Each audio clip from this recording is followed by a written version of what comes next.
imagine, just for a moment, that you go to a bookstore and you buy this massive, thrilling, really heavy book. Right, a huge one. Yeah, exactly. Like the book that everyone in the world is talking about. It has action, drama, incredible characters.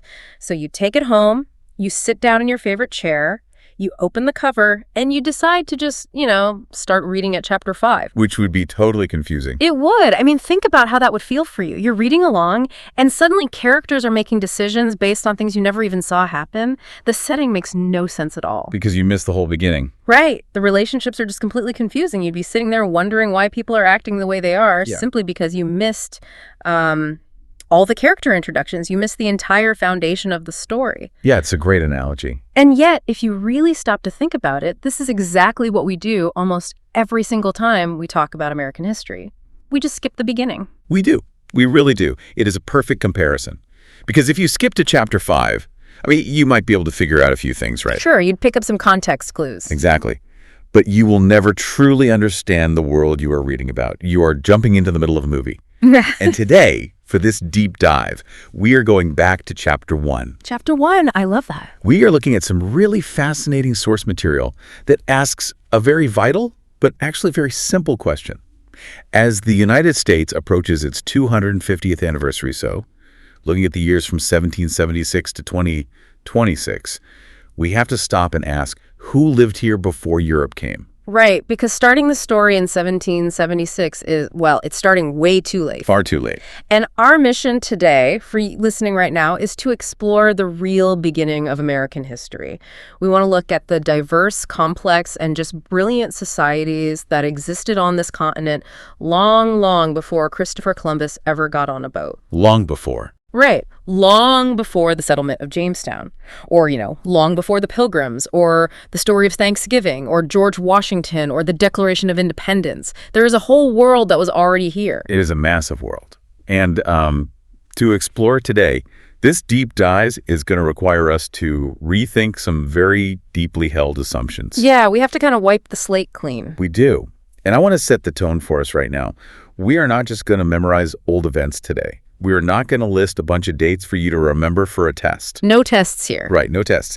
Our source material points out that we need to use clear, simple language to explore some very big, very human ideas. Okay, what kind of ideas? We're going to explore human survival. We're going to explore how human memory works over generations.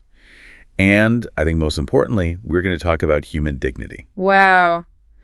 I really, really appreciate that approach. I want to invite you, the listener, to just slow down with us today. You don't need to take notes. Just listen. Yeah, just picture the things we are talking about in your mind. We are going to really take our time and chew on these foundational ideas.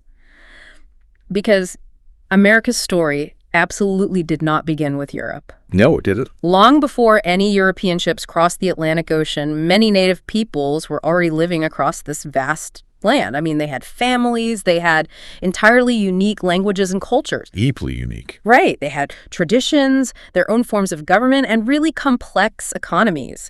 They had deep, profound ways of understanding the world around them. But, before we can truly understand how these first peoples lived, we have to clear something out of the way first. Okay. We have to unlearn a major misunderstanding.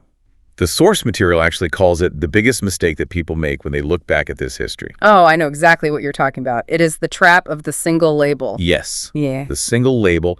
The biggest mistake is thinking of Native Americans as one single group. It is such a common trap. You hear people speak about Native American history as if, every single person who lived in North America dressed the exact same way. Right. Or ate the same food, spoke the same language, and lived in the same kind of house. It just groups millions of people into one flat image. Yeah. But the source text makes it very clear that idea is completely false. To really grasp why that is false, I want you to think about the land itself. Just picture the land that eventually became the United States. It's huge. It is. It is an incredibly diverse piece of geography. It is not just one thing. Think about the changes in the landscape if you were to, say, walk from the East Coast all the way to the West Coast. Oh, wow. It would take you through completely different worlds. Exactly. So let's walk through it slowly. Yeah. You start in the East, and you're walking through deep, rich, wet forests. Lots of trees, lots of rain. Right. And you keep going, And you hit tall, jagged mountain ranges. You cross those, and suddenly you are standing on flat, wide-open plains that just stretch as far as your eye can see. Just endless grass. Endless grass. You keep walking, and you end up in dry, hot, blazing deserts. You have massive river valleys, you have wetlands, you have rocky coasts, and you have islands. It is really a continent of extremes. It is a massive place. And here is the core idea from our sources that really stood out to me. Because the land was so deeply diverse, the cultures had to be incredibly diverse. They had no choice. Right. The text makes a comparison that I think is very helpful. It says that just like Europe had many different peoples and many different languages and many completely different cultures, depending on where you were, Native America also had as many different peoples, languages, and cultures. And we need to explore why that is. Why does a different landscape equal a different culture?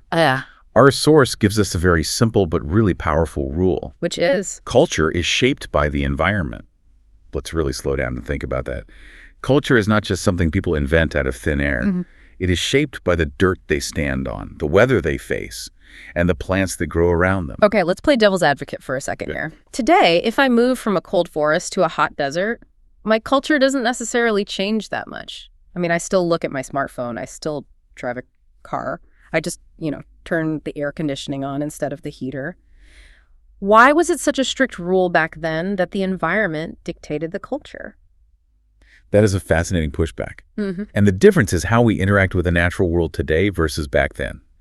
Today, as you pointed out, we often use technology to build a wall between ourselves and the environment. Right, like building an air-conditioned box. Exactly. We try to ignore the desert by building a cold room. Mm-hmm. But the source suggests a completely different way of living. True human intelligence in these early societies was not shown by ignoring the land.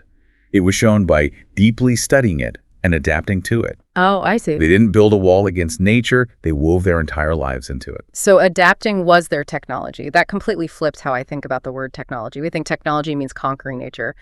But you were saying their technology was the absolute mastery of adapting to nature. Precisely. Let us look at the specific regions the text describes to see this adaptation in action. Let's start back in the east. Okay, the deep forests. Right. You have native nations living in dense forests. Because they were surrounded by billions of trees, they built a culture around wood. They used wood for everything. Makes sense. It's what they had. Yes. They engineered their homes out of wood. They crafted their tools from wood. They carved these intricate canoes to travel on the rivers. Their entire daily rhythm, their art, and their survival depended on understanding the forest better than anyone else. And you cannot take a wooden canoe and drop it in the middle of a dry desert and expect it to help you survive, right? It only makes sense in the forest. Exactly. And then the text takes us to the Great Plains. Now, this is the exact opposite of a dense forest.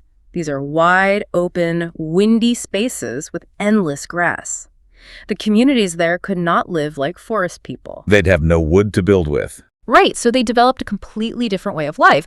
The text points out they were hunting communities. They became incredibly skilled at tracking and following the buffalo. Yes. And the source notes, this became especially true later, once horses became a part of their life on the plains. The introduction of the horse changed their culture again. It made them faster. It made them even more mobile, even more connected to the movement of the buffalo herds. Their culture was motion. Their culture was the open sky and the migrating animals. Now, I want you to imagine walking away from those open, grassy plains and stepping into the Southwest. Suddenly, you are in the desert. A completely new world. Yeah, you have rocky mountains, the air is dry, the most important resource in the world, which is water, is suddenly very limited. If you try to live like a plains hunter here, you will not survive. If you try to live like a forest woodworker, you will not survive. So what do? You observe, you learn. The peoples in the Southwest developed brilliant ways to live in dry environments. They developed very specialized farming methods. They figured out how to grow food with almost no rain. That's incredible. And because there are no dense forests, they didn't build homes out of wood. They looked to the ground, and they built homes from local materials like clay and stone. And clay and stone are perfect for a desert. I mean, clay has this incredible property, what modern builders call thermal mass, where it absorbs the heat of the sun during the hot day, which keeps the inside cool. Right, it acts like a sponge for heat. Exactly. And then at night, when the desert gets freezing cold, the clay slowly releases that heat to keep you warm. They were doing advanced climate engineering just by using what the Earth gave them. It is brilliant. And the diversity just continues. If you travel further west to the Pacific coast, the world changes again. You hit the ocean. So no more dry dirt. No. The communities here became fishing communities. They didn't need to follow the buffalo or farm in the dry dirt. They relied heavily on the ocean. They studied the tides. They understood the migration of fish. They became experts on the water. Yes. They used shells, sea plants, and marine animals for their daily needs. They built large, sturdy boats to go out into the rough water. Their entire society, their stories, and their art were supported by the rich, natural resources of the coast. And then you have the river valleys in various parts of the country. Where there is a steady river, there is rich, wet soil. And where there is rich soil, communities adapted by becoming settled farmers. They stayed put. Yeah, they stayed in one place and used that specific environment to grow massive amounts of food. So when we put all these regions together, the forests, the plains, the deserts, the coasts, the rivers, what do we see? We see amazing diversity. We see that these were not simple people just waiting for progress. They were rich, complex societies. They possessed deep, profound environmental knowledge. They understood that human beings are just one part of a larger living world. Building a way of life that matches the environment is an incredible form of knowledge. It really makes me wonder if adaptation is like a lost form of technology for us today. We forced the world to fit us, but they molded themselves to fit the world. That's a great way to put it. And to really understand early American history, we have to start with the fact that this land was not an empty blank space. The text says it beautifully. This land was already home. It was inhabited, it was deeply understood, and it was cared for by native peoples. Now that we have established where they lived, and we understand this critical rule that the environment shaped their cultures, let us transition into the daily reality of their lives. Yes, let's get into the details. Because history is not just about geography or big abstract concepts. History is about what a family does when they wake up in the morning. Exactly. What did they actually eat? Where did they sleep? How did they build their lives? According to our sources, just like everything else, food depended heavily on the region. But a very common approach across many communities was what the text calls a mixed food system. A mixed food system is a very smart survival strategy. Yeah. It means you do not put all your eggs in one basket. Right. You don't just eat one thing. You do not just rely on one single food source, because if that food source fails, say there is a drought or a really bad winter, your community starves. So they diversified. Exactly. They might hunt larger animals like deer, elk, or buffalo.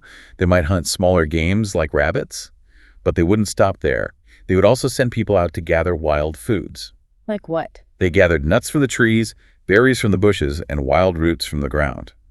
And if they were near water, they would also fish in the rivers, lakes, and oceans. By combining hunting, gathering, and fishing, they created a very stable safety net for their families. But here's where we get to my absolute favorite part of the source material. We have to talk about the farming. Because some of these communities grew crops, and they developed a farming method that the source highlights called the Three Sisters. The Three Sisters is a crucial farming method. It was used by many native societies, particularly those settled in areas where farming was possible. So what are the sisters? The Three Sisters are three specific crops: corn, beans, and squash. And the key here is that they are not planted in separate fields. Oh, really? No, they're planted together in the exact same amount of dirt so they can grow together. Let's really pause here and slowly explain the biology of this because, I am a terrible gardener. If I throw seeds in the dirt, they just compete with each other and die. But this is not just throwing seeds in the ground. This is applied environmental science. How do these three plants work together? Let us break it down step by step because it truly is an elegant biological system. First, you plant the corn. The corn is the foundation. As it grows tall, straight, and very strong. The corn stalk essentially becomes a natural wooden pole. Okay, so the corn is the physical architecture of the garden. It is the support beam. Yes. Now enter the second sister, the beans. Beans are climbing plants. In a modern garden, you have to build a wooden or metal trellis for beans to climb on. Right. Otherwise, they just lay on the dirt. Exactly. But here, the beans use the tall corn stalk to climb upward toward the sun. But the beans aren't just taking a free ride. They pay rent, so to speak. How do they pay rent? Well, growing a massive plant like corn takes a huge amount of nutrients out of the soil. Specifically, it drains nitrogen. If you just grow corn year after year, the soil becomes dead and useless. It just strips the dirt. It does. But beans are scientifically unique. They are what we call nitrogen fixers. They literally pull nitrogen from the air and release it from their roots down into the soil. Wow. So the corn gives the beans a place to climb. And in return, the beans actually feed the corn by putting nutrients back into the dirt. That is incredible teamwork.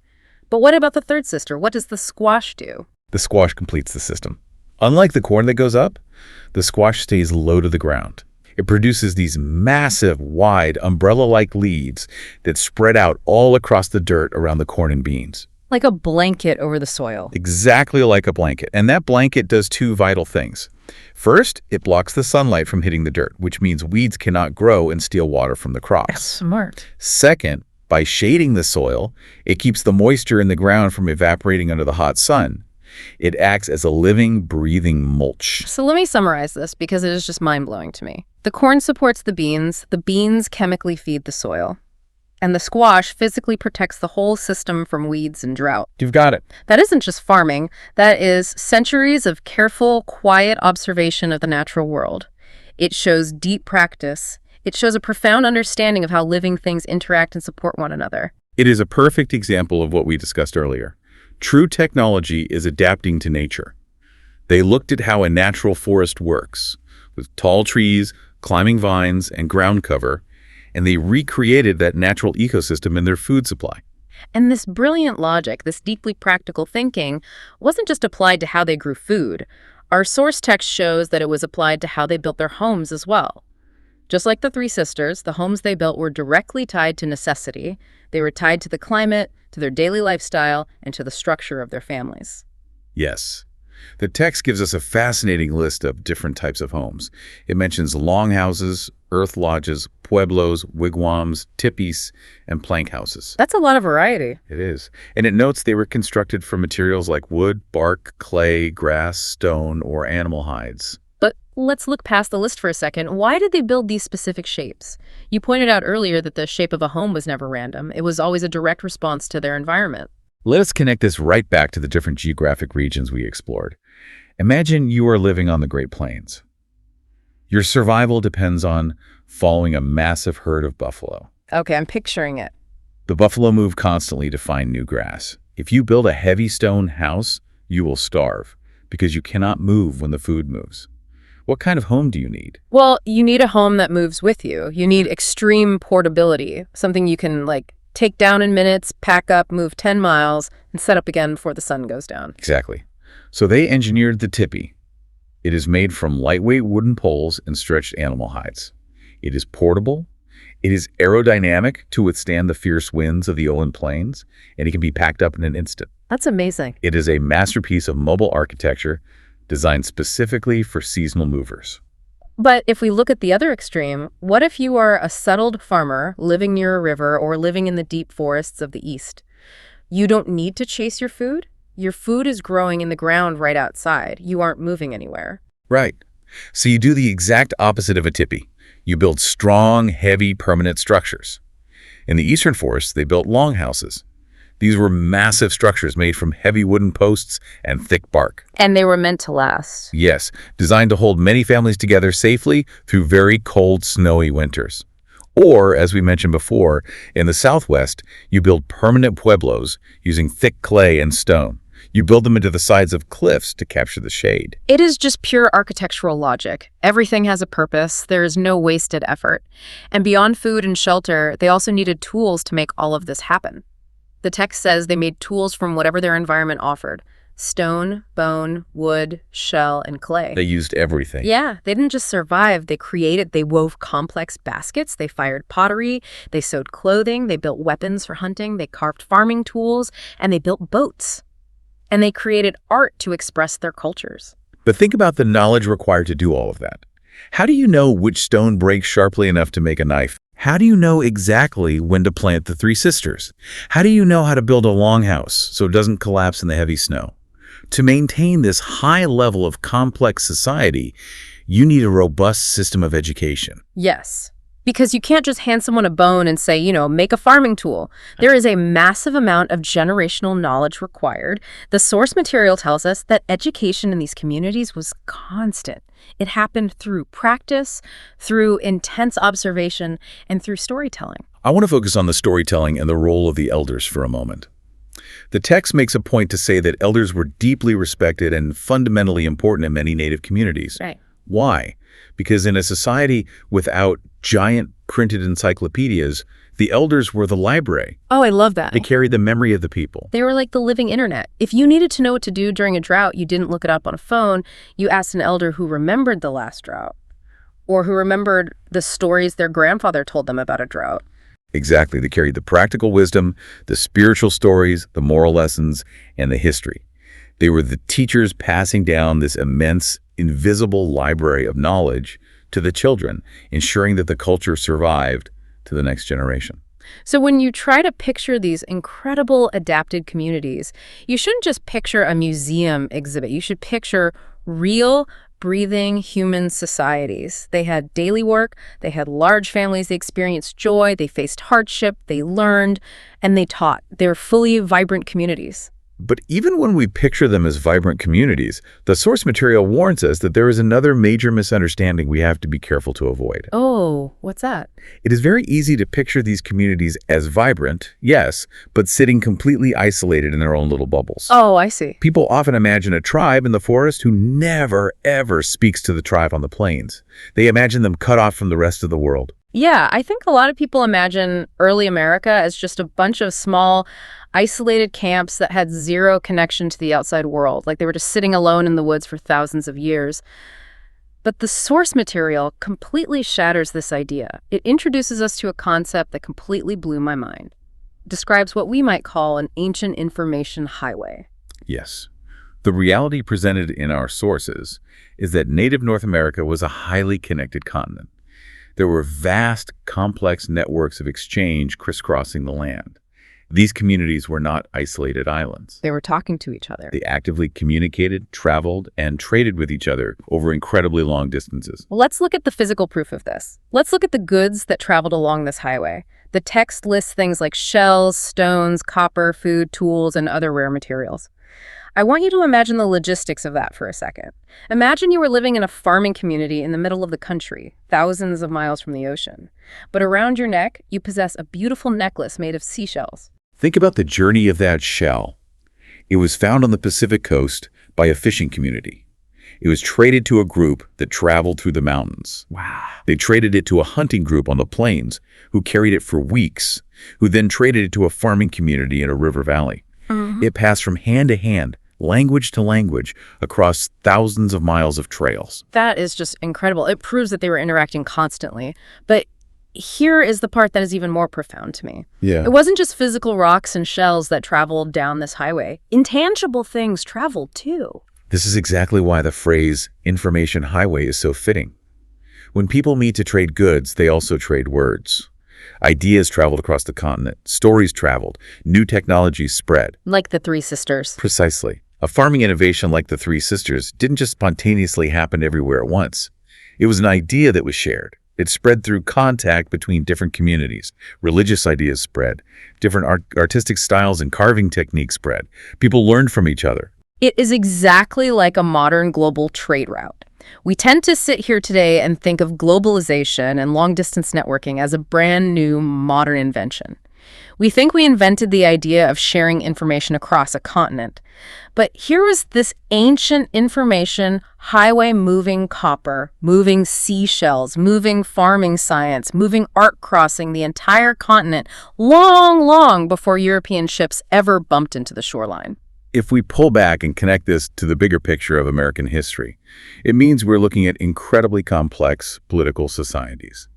The text notes that these communities had large ceremonial centers where people would gather. They had formal political leadership. They had councils and complex systems of decision-making. They weren't just reacting to the world, they were actively managing it. They formed political alliances with other nations. They engaged in formal diplomacy and negotiations. They were statesmen. Yes, and sometimes they fought and had conflicts, just like any other complex societies in human history.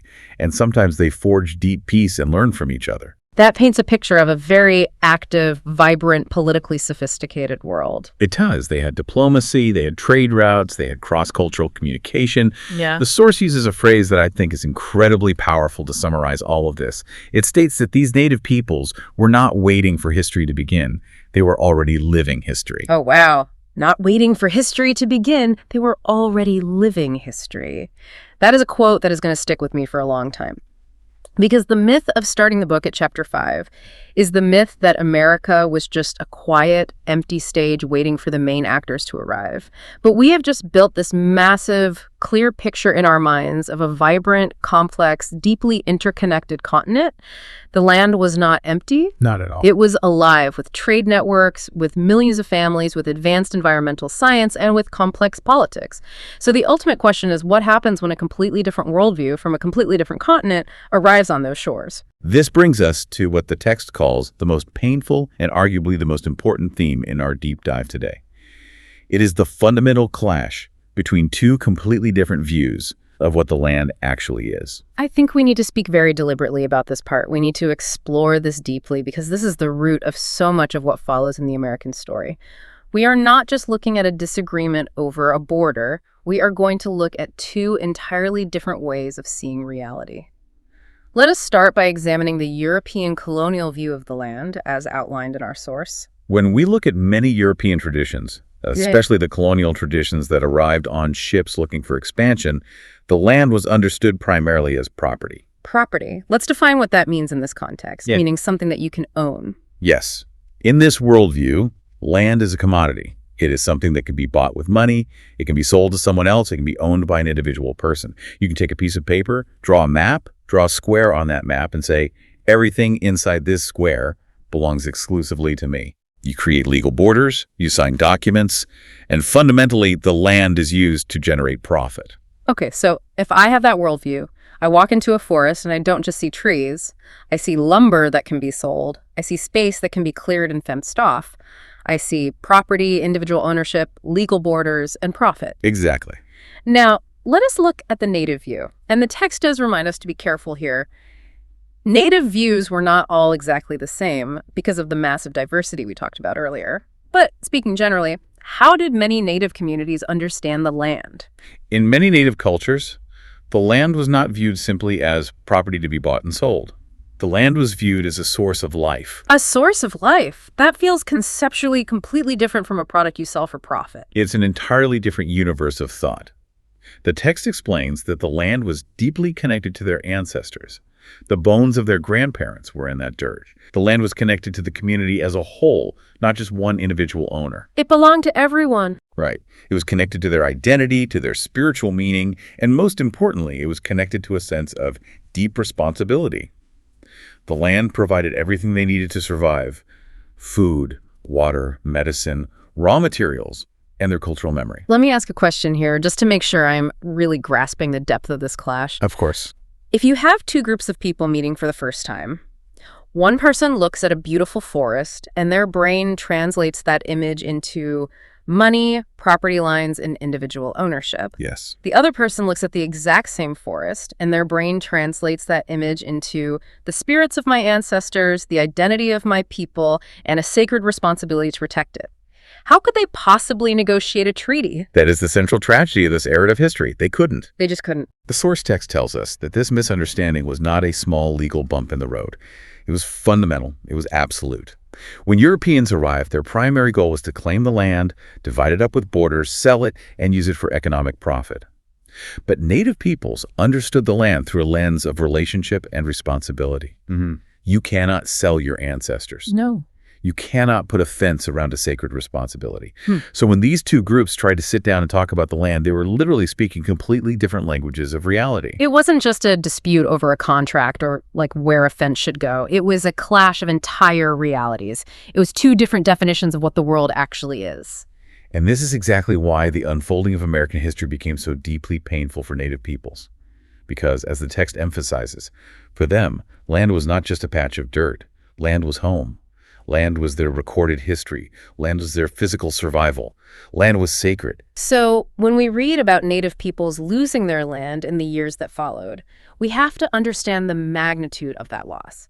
They did not just lose a piece of real estate. They did not just lose property. No, it was much deeper. They lost a part of their world. They lost the foundation of their physical survival, and they lost the physical spaces that held their history. Which is why the text insists that we must be incredibly respectful and thoughtful when we study this history.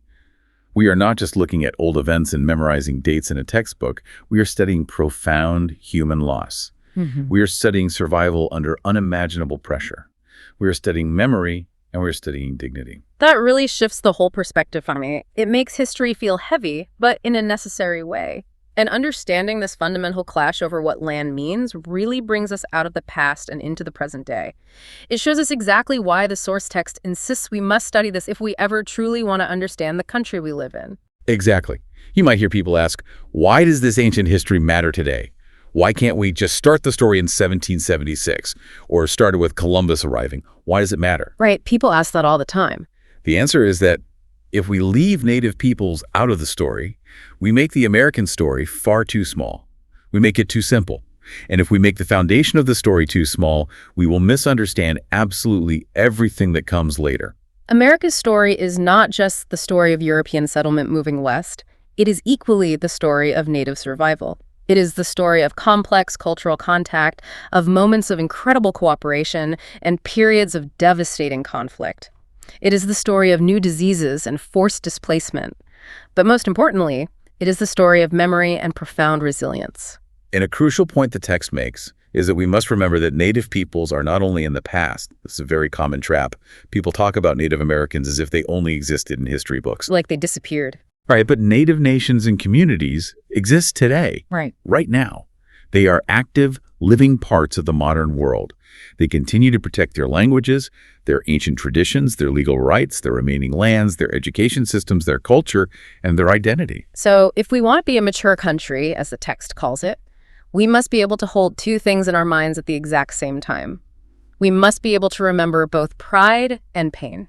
That's a great balance. A mature country can celebrate its achievements, its ideals, and its progress, but it must also have the courage to recognize its deep suffering.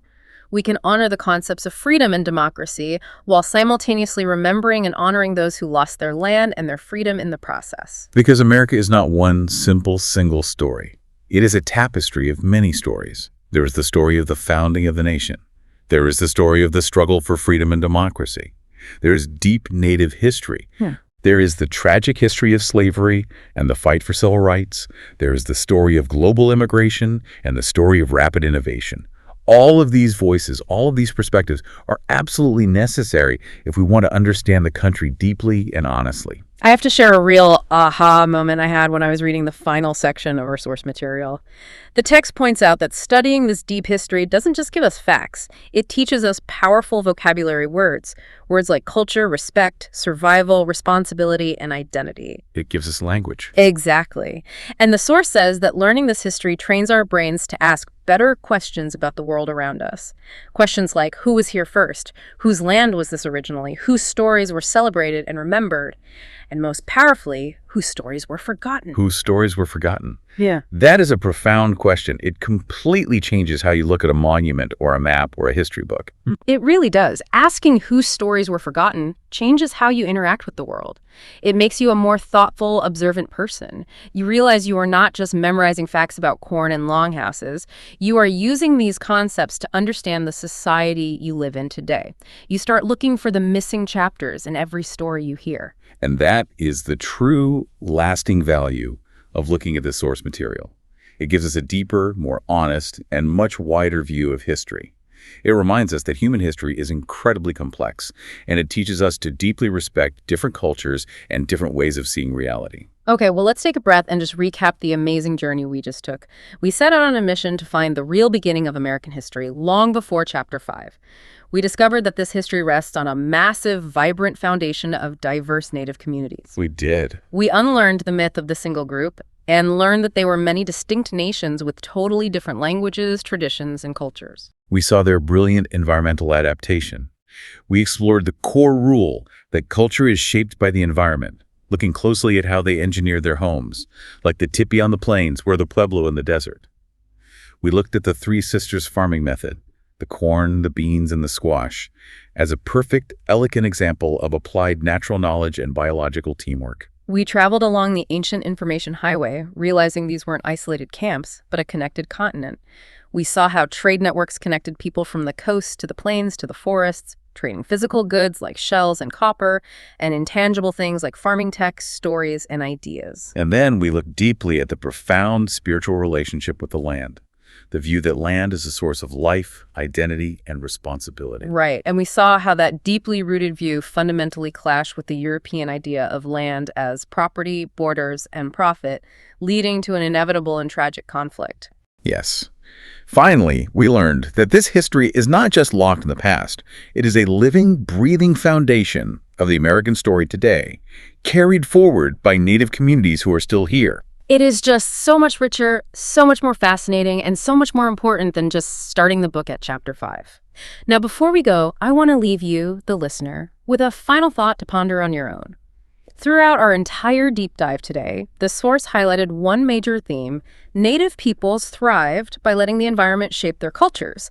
They built ways of life, built homes, and grew food in ways that perfectly matched the natural world around them. They adapted. Yes, they adapted. But think about today. In our modern world, we do the exact opposite. We spend almost all of our time and energy trying to force the environment to match our culture. We pave over the dirt with concrete, we air condition the desert, we build massive walls against the rivers. So here's the question.